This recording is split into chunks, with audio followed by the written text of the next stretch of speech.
Luis Arce Catacora conversó con la red DTV la noche de este pasado martes. Una entrevista donde la principal pregunta, la principal interrogante tuvo y tiene que ver con el día a día de los ciudadanos. ¿Dónde están los dólares? Fue la pregunta que le hicimos al presidente Luis Arce Catacora. ¿Por qué las largas filas, las largas colas en los surtidores de nuestro país? Luis Arce dijo, ahí están los dólares. ¿Dónde? Le preguntamos. Ahí hemos pagado 10.000 millones de dólares en subvención para el precio de los carburantes, pero también en la deuda externa. Ahí están los dólares, dijo. Es una respuesta que debe conocer el pueblo boliviano. Estamos pagando la deuda externa, estamos subvencionando los combustibles, hemos destinado 10.000 millones de dólares en los 4 años que venimos de presidente, pero sucede que no están ingresando los dólares suficientes. Y a esto se suma, dijo, la negativa de la Asamblea Legislativa de aprobar los créditos internacionales por más de 1.667 millones de dólares. Vamos a escuchar estas que son sus declaraciones. Han vuelto nuevamente las filas a los surtidores en diferentes regiones del país. Entonces, ¿dónde están los dólares? Se pregunta la gente. Ahí están los dólares, tratando de garantizar el abastecimiento de combustibles. Ahí están los dólares, tratando de garantizar el abastecimiento de combustibles, que hemos duplicado. Y si uno hace una lógica, son cerca de 9.000 millones, redondeando, más estos son más de 10.000 millones de dólares que hemos tenido que pagar por concepto solamente de 2 rubros en 4 años. De pago de deuda externa y básicamente la importación de combustibles. Ahí puede la gente rápidamente entender cuál es nuestro problema central hoy en día. ¿Por qué estas colas, Junior? Porque nosotros estamos haciendo el esfuerzo de tener y de comprar el combustible necesario para que a la población no le falte. ¿Por qué estas colas, Junior? Porque nosotros estamos haciendo el esfuerzo de tener y de comprar el combustible necesario para que a la población no le falte. Pero comprenderá que con la caída de las exportaciones y los elevados volúmenes y precios que tenemos que pagar por el combustible, entonces nosotros en realidad estamos básicamente haciendo el mejor esfuerzo para que no falte.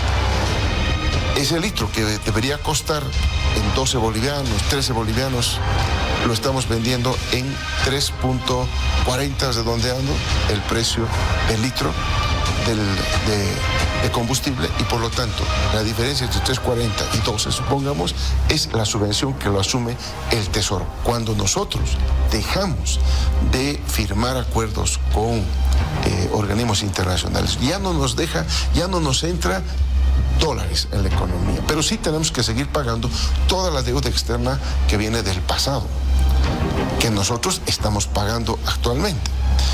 Y en este tema, ya el 2023 hemos empezado a mostrar signos rojos. Presidente, ¿usted cree que si se aprobaran estos 1.600 millones, la gente no tendría que hacer cola por combustible? Lo hemos venido diciendo todo el tiempo. Si hubieran llegado oportunamente todos esos desembolsos, esa aprobación de que hoy día no hubiésemos tenido problema de ninguna naturaleza. Si hubieran llegado oportunamente todos esos desembolsos, esa aprobación de que hoy día no hubiésemos tenido problema de ninguna naturaleza, pero deliberadamente, ¿no?, para generar justamente la molestia y culpabilizar al gobierno de todo esto, es que se está realizando este tipo de bloqueos, este tipo de perjuicios que parten de algunos, hay que reconocer, son algunos miembros de la Asamblea Legislativa Plurinacional. Así es, era la explicación que daba el presidente Luis Arce respecto a ¿y dónde están los dólares? Hemos invitado la noche de este miércoles aquí en los estudios de la red DTV en Santa Cruz al doctor Luis Alberto Ruiz para analizar las declaraciones vertidas en este diálogo con el presidente Luis Arce Catacora la noche de este pasado martes allí en la ciudad de La Paz. Doctor Ruiz, buenas noches, gracias por atender nuestra invitación. Buenas noches, Junior, buenas noches, Bolivia. Bueno, ayer hemos visto una entrevista muy fuerte en su medio, Junior, porque por primera vez hemos escuchado de boca del mandatario un sinceramiento de dónde están los dólares. Claro, y nos explicó que los dólares están en la subvención de los hidrocarburos y nos explicó que los dólares están en parte de los pagos a la deuda externa. Pero no es menos cierto también que los dólares están en la Asamblea Legislativa, Junior. Y eso es verdad. 1.000 millones de dólares que son de ingreso directo por concepto de libre disposición por COVID y otros créditos que tendrían que ser aprobados, si bien son para infraestructura, esos dineros ingresan en dólares al país, que se paga después en bolivianos a las empresas, genera esa movilidad, esa atracción económica para que el gobierno hubiese podido de una u otra manera seguir sorteando el tema del combustible, porque no es un tema coyuntural, evidentemente es un tema estructural. Si bien esos 1.600 millones de los cuales habló el presidente, que se encuentran en la Asamblea Legislativa, no van a ser la solución completa, nos hubiésemos evitado tener que estar en este momento en la crisis de hidrocarburos o de carburantes que estamos. Pero sabe que, Junior, algo que es muy importante. Ayer el presidente nos dijo la cruel realidad, y la cruel realidad es que vivimos en un país de fantasía donde el Estado tiene que subvencionar aproximadamente el 80% de los carburantes. Junior, el precio internacional en este momento para comprar 1 litro de diésel fuera del país, porque eso se cotiza además bajo estándares internacionales, está sobre $1 y $1 y su poquito. Para que usted pueda comprar, no puede comprar por más Bolivia que sea, por más país que sea, en bolivianos. Le exigen que el pago sea en dólares. Entonces, todos los recursos, todos los créditos que ingresan al país en dólares tienen que volver a salir para seguir subvencionando. ¿Qué nos quiere decir? Que estamos viviendo en una irrealidad donde tenemos un gobierno, ya sea el gobierno del presidente Arce, el gobierno del que venga después, va a tener que sincerarse con la población y decir lo mismo. ¿Saben qué? Todo el dinero que nos ingresa en dólares lo vamos a tener que gastar en subvencionar los hidrocarburos. Que eso es un desangramiento para la economía de este gobierno y de cualquier gobierno que venga en adelante, Junior. Pero el presidente Arce nos dijo algo que también es verdad. La Asamblea Legislativa, en ese afán de entrar en esta recta final, especialmente del ala radical, del alevista y algunos opositores, en el sentido de decir, no le vamos a dar más crédito, más dinero, más posibilidad, más oxígeno político al presidente Arce, nos están quitando a nosotros el oxígeno de poder transportarnos. Existen empresas, Junior, en este momento que necesitan carburantes para poder cosechar. Estamos en época de cosecha, luego se viene la época de siembra en el oriente boliviano y no existe diésel. Esos recursos que podrían entrar por la Asamblea Legislativa, lo que deberían hacer es venir por lo menos a este último tiempo, este último tramo de la gestión del presidente Arce Catacora, no salvarlo a él, sino salvarla a todas las bolivianas y bolivianos que ya no sabemos qué hacer para conseguir diésel. Doctor Ruiz, ¿cómo hay que entender? Muchos nos preguntamos, muchos exigimos, muchos pedimos dólares en las calles. ¿Cómo hay que entender esta declaración de Luis Arce que dijo, bueno, le preguntamos, ¿y dónde están los dólares? Él dijo, ahí están los dólares. Sucede que hemos gastado en subvención, y nos decía, es más, nosotros pagamos 3.74 en la calle, digamos, en el surtidor, y el Estado entrega el litro a 3.40, porque tiene que haber un remanente para la cadena productiva todavía. Es decir, ni siquiera cuesta 3.74 el litro al Estado, le cuesta, o más bien, el Estado lo entrega en 3.40, un litro que puede costar entre 10 a 12 bolivianos. Pero además ha dicho, estamos pagando la deuda externa, y sucede que está saliendo los pagos para deuda externa, pero no está ingresando nada porque no se están aprobando los créditos. Es decir, ¿usted cree que el presidente Luis Arce finalmente ha tratado de decirle a los bolivianos qué está pasando, por qué no hay dólares en las calles? Es que no tenía otra, porque el presidente lo que tenía que hacer es hacer este proceso de sinceramiento, quizás antes, pero lo hizo ahora, y decirle de una sola vez al país dónde se está yendo el dinero, ¿verdad? Pero además, con una pelea interna dentro del movimiento socialismo muy dura. No nos olvidemos que han habido bloqueos por X o Z motivos, bloqueando el movimiento al socialismo de Evo Morales al movimiento al socialismo de Luis Arce Catacora. La Asamblea Legislativa se convirtió en un campo de batalla de la no aprobación de los créditos, que ojo, cuando se habla de créditos se dice se está endeudando a Bolivia. En primer lugar, Bolivia, como cualquier empresa, como cualquier país, Cuando no tienes dinero, tienes que prestarte. Ahora, lo que no debes hacer es, no puedes dejar de pagar. Y lo que se está haciendo es pagando. Pero ahora, ¿qué pasa si pagas y no tienes ingresos en la misma moneda? Ya sea sujeto de créditos externos, sujeto de liberación de exportaciones y u otros.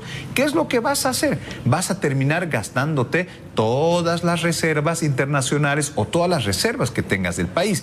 Para eso la Asamblea Legislativa, antes de fijarse en esta pelea, que es de quitarle el oxígeno político al presidente Arce, deberían de pensar cómo nosotros, las bolivianas y bolivianos, llegamos al nuevo gobierno, ya sea del presidente Arce o de cualquier otro candidato, medianamente estables, Junior. Porque lo que va a ocurrir es que si no tenemos esos créditos, que si ese dinero no ingresa, ojo, cuidado, la cadena productiva, Junior, se puede paralizar. Y ahí estamos entrando a una crisis alimentaria. Es decir, doctor Ruiz, el presidente Arce, en pocas palabras, a su estilo, digamos, muy tranquilo, muy relajado, le ha dicho, sin decirle a gritos a los parlamentarios, señores, o aprueban los créditos o definitivamente las filas en los surtidores van a seguir, pero eso trae consigo también poner en riesgo la cadena productiva, es decir, el sembrar, el cosechar, y eso no solamente le va a afectar al gobierno, es decir, le va a afectar o nos va a afectar a todos los que tenemos que salir a las calles a buscar, digamos, los alimentos en los supermercados, en los mercados y en los centros de abastecimiento. Es que el cálculo no es sano, el cálculo es absolutamente insano desde la Asamblea Legislativa. Es bloquear al presidente Arce, más allá que la población esté en acuerdo o desacuerdo con el presidente Arce. Los que tenemos que hacer cola no son los parlamentarios, no son. ¿Usted ha visto un diputado o un senador hacer cola por diésel? ¿Usted ha visto un diputado o un senador que en este momento se esté quejando por esto? Absolutamente no. ¿Por qué? Porque ellos tienen todo fácil, ¿verdad? O tienen el suficiente recurso para poder acceder. Pero la población del día a día está sufriendo esto, Junior. Pero además, vámonos al tema de la cosecha, que vamos a tener, ya estamos en la época de cosecha en el oriente boliviano. ¿Qué pasa si no hay diésel? No solamente va a significar el diésel para que puedan proceder a la cosecha, ¿cómo van a funcionar esos camiones si tienen que hacer 3 días de cola en los surtidores? ¿Qué es lo que va a ocurrir? Esta indisposición social, Junior, después de lo dicho ayer por el presidente, se va a tener que trasladar a la Asamblea Legislativa.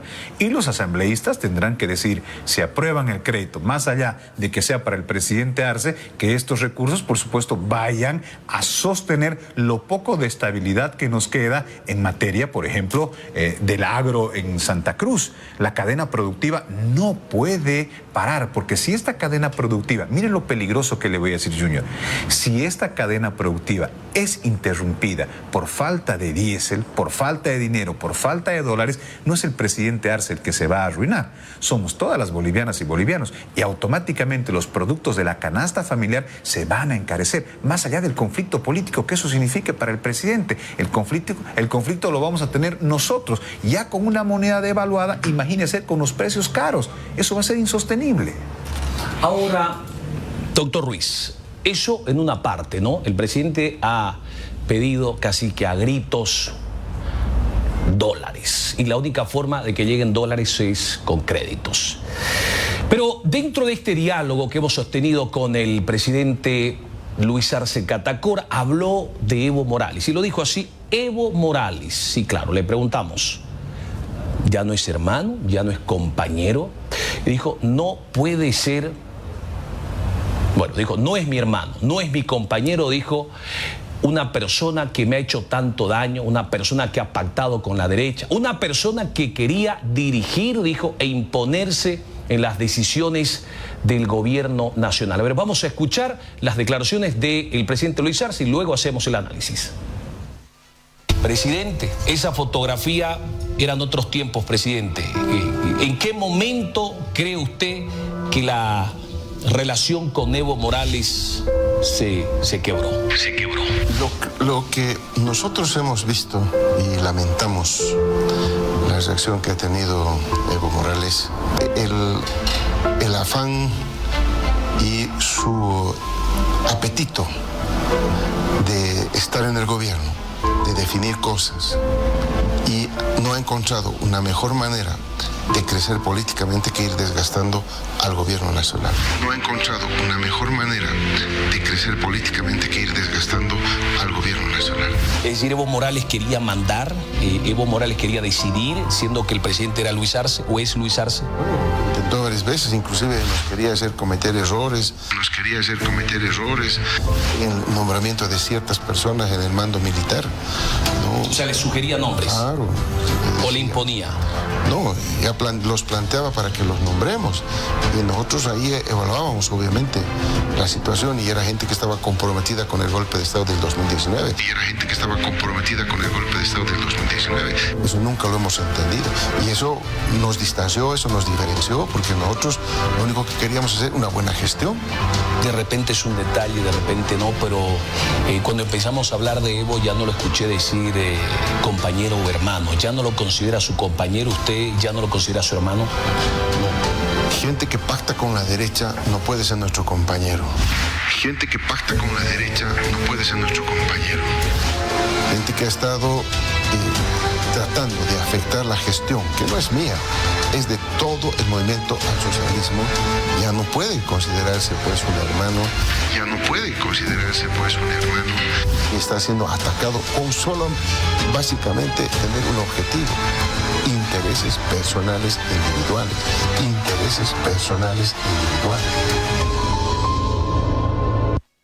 ¿Cuál es su opinión, doctor Ruiz? ¿Cuál es su análisis? Luis Arce dijo, no es mi compañero, no es mi hermano Evo Morales, pero además ha dicho él quiso estar y quiso dirigir el gobierno nacional. Tardó el presidente en decirlo, lo que todas las bolivianas y bolivianos veíamos. Nunca fue ni su compañero ni su hermano, porque Evo Morales no entiende compañeros y hermanos. Evo Morales compite con el sol, si es posible. Evo Morales no entiende absolutamente nadie que no sea él en el poder, Junior. Y eso las bolivianas y bolivianos lo veíamos. Veíamos que Evo Morales iba, pero con todo, en contra del gobierno de Luis Arce Catacora. Y la gente que era, por supuesto, apartada del movimiento al socialismo decía, pero que se maten entre ellos, sin darse cuenta que al final lo que se estaba destruyendo era Bolivia. Pasamos por muchas cosas, desde elecciones judiciales cercenadas, desde bloqueos, subas en la canasta familiar, escasez de combustible. Todo eso nace desde Evo Morales, porque Evo Morales no entendía que Luis Arce Catacora obviamente era el presidente. Evo Morales seguía pensando que que Luis Arce Catacora era el ministro de Economía. Y nosotros ya lo habíamos dicho alguna vez en sus medios, porque teníamos información que en una reunión de Cochabamba incluso había habido una reunión un tanto fuerte donde Evo Morales le había propuesto que algunos ministros o exministros del gabinete de Evo Morales ingresen al gabinete del presidente Arce Catacora, y ahí habría sido una de las rupturas que hubiesen habido. Por supuesto, porque Luis Arce Catacora, en ese su entender, yo creo que aquí el que más peleó, más bien por mantenerlo de compañero y de hermano, fue Arce Catacora. ¿Por qué? Porque Evo Morales, desde el momento que siente que no tiene el poder, él comienza a arremeter contra el gobierno del presidente Arce Catacora. Se olvida de la oposición y su único objetivo, ¿cuál era? Tumbarlo a Arce Catacora. Y por supuesto, eso no es ni de compañeros ni de hermanos. Ahora, en esa pelea que tuvo Evo Morales con Luis Arce Catacora, el presidente Arce Catacora se gastó el 80% de su gestión en defenderse de su compañero, bueno, que ahora dicen no es su compañero y no es su hermano. Y tiene razón. ¿Por qué? Porque todo este tiempo, en lugar de dedicarle todo el tiempo del mundo a mejorar la economía, a ver otros aspectos importantes en la política nacional del país, tenía que tener en cuenta que cualquier rato Evo Morales iba por la cabeza de Luis Arce Catacora, con un único fin: que Luis Arce Catacora acorte mandato. ¿Para qué? Para que David Choquehuanca también acorte mandato, y teniendo la insana proporcionabilidad en su cerebro de Evo Morales, es decir, va a entrar Andrónico Rodríguez de presidente y me va a devolver el poder, cosa que hoy hemos visto que hasta Andrónico Rodríguez le ha dicho a Evo Morales. Hasta Andrónico Rodríguez al parecer se dio cuenta de que Evo Morales solamente ve en el país a Evo Morales y no puede ver absolutamente nada más. Si no, váyase a las declaraciones de Andrónico Rodríguez, que le dice: compañero Evo, pues hermano Evo, no seas celoso. Entonces, esto es una suerte de descripción patológica de Evo Morales. ¿Por qué? Porque Evo Morales jamás, Junior, y se lo digo, jamás va a permitir que nadie pero que nadie esté por encima de él. A tal punto que no le importó el movimiento al socialismo, y a toda la gente que dijo amar al movimiento al socialismo ahora les dice que renuncien y se vayan al FPV, al Frente para la Victoria. Ahora, ¿será que sus diputados y sus senadores de Evo Morales, de la ala radical, van a renunciar a sus curules? Que eso podría ser una movida estratégica del presidente Arce Catacora, porque quienes se oponen a los créditos son los parlamentarios de la ala evista. Si estos son consecuentes con Evo Morales y lo siguen hasta la tumba, como ellos dicen, van a renunciar. ¿Y quiénes van a subir? Los suplentes. En este caso le haría mucho bien al país. ¿Para qué? Para que esos suplentes, arcistas entre comillas, vayan y aprueben ahora estos créditos. Doctor Ruiz, se dice Luis Arce que Evo Morales no es su hermano, no es su compañero. Evo Morales hoy parece que le dolió que le haya dicho que no era su hermano ni su compañero, y ha dicho no podemos ser hermanos de un corrupto, dijo, en referencia a Luis Arce Catacora. A ver, vamos a escuchar qué le dijo Evo Morales y le pregunto, ¿qué cree usted que ha pensado Evo? Ha salido casi de inmediato a responderle al presidente del Estado. Lo escuchamos. Felizmente anoche había dicho a Lucho, felizmente le digo, Evo no es mi compañero, no es mi hermano. ¿Cómo vamos a ser compañero, hermano de un corrupto, pues? Está robando en familia, pues. Está entregando el litio, pues. ¿Cómo va a ser hermano, compañero, pues? Se conoce, ¿no? Él nos desgasta, él nos quita voto. Que se vaya con su más. Y eso más, se lo regalamos.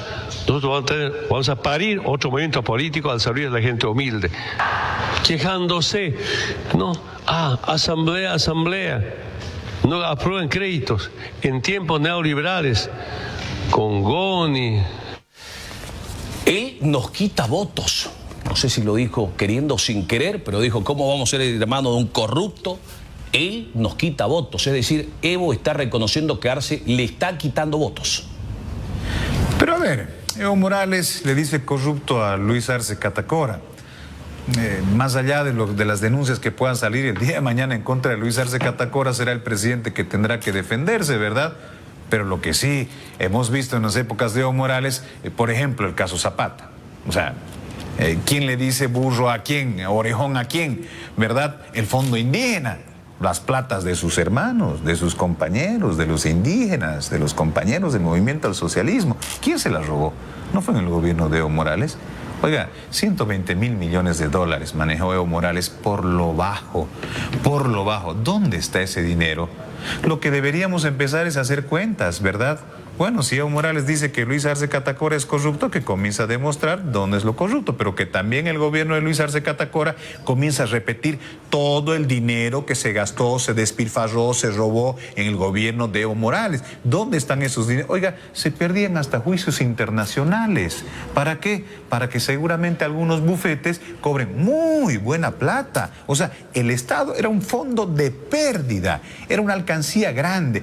Todos esos años de bonanza, Junior, que hubieron en el país hechos por los gobiernos neoliberales que dicen tanto odiar, les dejaron tanto dinero que ahora se llena la boca de Evo Morales de decirle corrupto a su compañero. En esa pelea yo creo que las bolivianas y bolivianos no queremos meternos. Lo que sí queremos saber es dónde está el dinero que manejó Evo Morales y seguramente después decirle al presidente Arce también dónde está el dinero que manejó el presidente Luis Arce Catacora. Pero que le quita votos Luis Arce Catacora al movimiento al socialismo, yo creo que lo que está llevando Evo Morales, y se lo dije hace mucho tiempo atrás, se lo dije, expresidente Morales, usted va a proscribir al movimiento al socialismo. Se lo dije hace 3 años atrás, expresidente Morales, y usted ha proscrito a su partido, usted ha proscrito al movimiento al socialismo, y ahora encima les dice ese movimiento al socialismo, que se vaya, que se acabe ese movimiento al socialismo. El partido que usted decía que era el instrumento político para la soberanía de los pueblos. Eso demuestra que Evo Morales es un hombre pragmatísimo. ¿Y qué pasa cuando existe un político pragmático? No le importa el día de mañana irse con absolutamente nadie o agarrarse cualquier tipo de sigla. Yo le aseguro, Junior, que si en este momento Gonzalo Sánchez de Lozada lo llama a Evo Morales y le dice te doy la sigla del MNR, Evo la agarra. Que si Gonzalo Sánchez de Lozada le dice yo puedo rehabilitarte, Evo pacta con Gonzalo Sánchez de Lozada. Ese es Evo Morales. Ahora, doctor Ruiz, no es la primera vez. Luis Arce está llamando, así como escuchamos el bloque de unidad que busca un solo candidato, Luis Arce lo veo machacona insistentemente convocando a la unidad de la izquierda. Es decir, ya no solo el MAS, habla de concentrar los votos de la izquierda para enfrentar a los partidos de la oposición. A ver, lo escuchamos y le pregunto, ¿cuál es su análisis? Porque Luis Arce parece que ya se ha dado cuenta que el MAS solo va a tenerla complicada. A ver, vamos a escucharlo. Hemos llamado a la unidad, siempre vamos a llamar a la unidad, y no solamente de toda nuestra militancia, sino también de toda la izquierda, porque en estas elecciones, como lo vengo diciendo, van a haber dos visiones de país que se van a contraponer, una que quiere profundizar el Estado plurinacional, que quiere mayor distribución del ingreso, que quiere reducir la pobreza, que quiere industrializar nuestros recursos naturales, que quiere industrializar el país y generar una economía de base ancha, con mayores diversificada y de crecimiento sostenido. Y hay otra visión que lo hemos visto durante 20 años, el modelo neoliberal, donde hubo privatizaciones, no había, había pisoteo de los derechos laborales de los trabajadores. Nosotros, por lo tanto, hemos convocado a los partidos de izquierda, revolucionarios que crean en su país, que quieran dignificar al país, unirnos en una cruzada contra este asedio neoliberal que en realidad tiene otras características totalmente mucho más radicales en el planeta que se están dando y que necesitamos, por lo tanto, tener una fuerza política a la cabeza del movimiento al socialismo para... ¿Cómo hay que entender esta convocatoria que la hace el presidente Arce, que dice además, se la ha confirmado la noche de este miércoles, que es precandidato del MAS para las próximas elecciones presidenciales? Busca la reelección y está pidiendo la unidad de la izquierda. Ese es el mensaje peligroso para la oposición y ese es el mensaje que la oposición no está sabiendo lecturar. La oposición cree que existe un movimiento al socialismo que está absolutamente derrotado y no es así. El presidente Arce como precandidato tiene 600.000 funcionarios públicos. Para comenzar, que cada funcionario público lleve por lo menos a 2 familiares es 1.800.000 votos con los que parte el expresidente Arce. Lo que pasa es que estas realidades en contexto no le gustan a muchos políticos escucharla porque dicen, no, aquí el MAS se acabó. Mentira, el MAS no se acabó. El mensaje que acaba de mandar el presidente Arce el día de ayer es sumamente complicado. Si la oposición no entiende de que deben dejar la pelea de lado, de que deben dejar los insultos de lado, de que deben comenzar a acercarse entre ellos a la cabeza del diferente candidato, del que esté primero, de que la ciudadanía vislumbre en la oposición tiene grandes posibilidades de llegar a una segunda vuelta y sí, ganar en la segunda vuelta. Pero ¿qué pasa si tienes una izquierda unificada? Y si tienes por un lado al candidato Jorge Tuto Quiroga como el líder de la oposición, como se lo ve venir, a don Manfred Reyes Villa, que también tiene su votación importante en algunos sectores, y por otro lado don Samuel Doria Medina, que si bien ya no tiene posibilidades de ser el líder del bloque de unidad, que también restaría. Estas tres fuerzas políticas divididas son suficientes para que el movimiento al socialismo no necesite el 50 más 1%, sino el 40% con una diferencia de 10 puntos al segundo partido de oposición para ganar inclusive en primera vuelta. Ese mensaje debe de lecturarlo correctamente la oposición boliviana, Junior. Ahora se decanta, finalmente Arce dice, soy precandidato a la presidencia para buscar la reelección presidencial. Lo que pasa es que la base de la militancia del movimiento al socialismo y la base del aparato estatal, la base de esos 600.000 funcionarios públicos es pues ancha, es grande. Eso versus, por supuesto, a una ciudadanía indispuesta en contra de un modelo económico, indispuesta en contra de un partido político, por supuesto que le da fuerza. Imagínese usted, en este momento desde la oposición boliviana se están peleando en diferentes frentes por un solo caudal de voto. ¿Cuál es ese caudal de voto? La oposición al movimiento al socialismo. 4 candidatos fuertes o 3 candidatos fuertes. Jorge Tuto Quiroga por la oposición, seguido por Manfred Reyes Villa o viceversa, Samuel Doria Medina por ahí, entre los 3. Esa disgregación de esos 3 candidatos, la ciudadanía lo entiende. Lo que no entienden es estos candidatos que el movimiento al socialismo, si va unido en una sola izquierda, no van a necesitar absolutamente más nada que hacerle frente a uno de ellos, porque los otros dos se van a encargar de restarle votos no al movimiento al socialismo, sino restarle votos al candidato que sí pudiera ganarle, inclusive en primera vuelta, al movimiento al socialismo. Gracias, doctor Ruiz. Gracias, le agradecemos gentilmente por hacer un análisis con nosotros respecto a este diálogo que hemos sostenido con el presidente Luis Arce la noche de este pasado martes. Buenas noches. Buenas noches, Junior. Vamos a hacer una pausa y seguimos con más. No se vaya. Detrás de la verdad. Detrás de la verdad. Detrás de la verdad. Hoy, Potosí y toda Bolivia está frente